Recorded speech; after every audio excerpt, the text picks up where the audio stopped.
ఆకాశం ఏనాటిదో అనురాగం ఆనాటిది. Family support ఏ విధంగా ఉంటుంది మీకు? అమ్మ మ్యూజిక్ పరంగా పుష్ చేస్తే నాన్న ఎడ్యుకేషన్ పరంగా పుష్ చేస్తే. అంటే మీకు చూపు కంప్లీట్గా ఉండదు, మళ్ళీ కనిపించదు అన్నప్పుడు ఆ రియాక్షన్స్ ఏంటి? కళ్ళతో చదివితే ఖచ్చితంగా చూపు త్వరగా తగ్గిపోయే ఛాన్సెస్ ఉన్నాయి.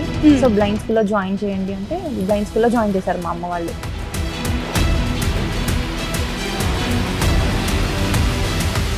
రియాలిటీ షోలో మీరు పర్ఫార్మెన్స్ చేసినప్పుడు అది ఫీలింగే ఒక హై.